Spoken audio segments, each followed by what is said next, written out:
ভোলার মনোমুগ্ধকর পর্যটন কেন্দ্রগুলোর মধ্যে চরফ্যাশন উপজেলার বেতুয়ার প্রশান্তি পার্ক একটি অন্যতম নৈসর্গিক স্থান। মেঘনা নদীর তীরে অবস্থিত এই পার্কটি প্রকৃতির রূপ লাবণ্যে ভরপুর একটি মনোরম পরিবেশ সৃষ্টি করেছে, যা দূর দূরান্ত থেকে আগত পর্যটকদের আকৃষ্ট করেছে। শহরের কোলাহল থেকে দূরে প্রশান্তির খোঁজে আসা প্রকৃতিপ্রেমীদের কাছে এটি একটি জনপ্রিয় গন্তব্য। বেতুয়া লঞ্চঘাট সংলগ্ন পার্কটির বিশেষত্ব হল নদীর তীর ঘেঁষে বসে থাকা পর্যটকরা এখান থেকে সূর্যাস্তের অপূর্ব দৃশ্য উপভোগ করতে পারেন। নদীর হিমেল বাতাসের সময় কাটানো, নৌকা ভ্রমণ কিংবা স্পিড বোটে নদী ঘুরে বেড়ানো, সবকিছু মিলে এটি ভ্রমণ পিপাসুদের জন্য এক স্বর্গীয় অভিজ্ঞতা। পার্কটি ভোলা থেকে 70 কিলোমিটার দূরে চরফ্যাশন উপজেলায় হলেও চরফ্যাশন শহর থেকে মাত্র 6 কিলোমিটার দূরে অবস্থিত। সহজ যোগাযোগ ব্যবস্থার কারণে এটি স্থানীয় এবং দূর দূরান্ত থেকে আগত পর্যটকদের জন্য এক আদর্শ বিনোদন কেন্দ্র হয়ে উঠেছে।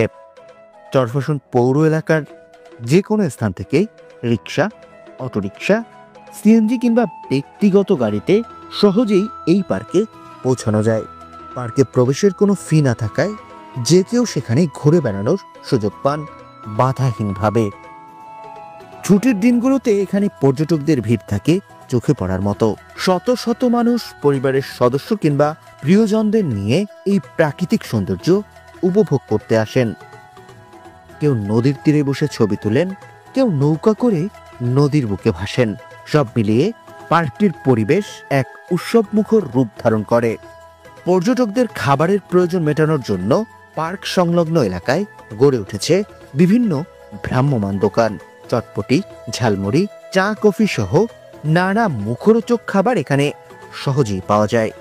তাছাড়া দর্শনার্থীদের নিরাপত্তা নিশ্চিত করতে পুলিশের তৎপরতা লক্ষ্য করা যায়, যা পার্কের পরিবেশকে আরও সুরক্ষিত ও স্বস্তিদায়ক করেছে। বেতুয়া প্রশান্তি পার্ক শুধু বিনোদন কেন্দ্র নয়, এটি প্রকৃতি ও মানুষের এক অপূর্ব মিলনস্থল।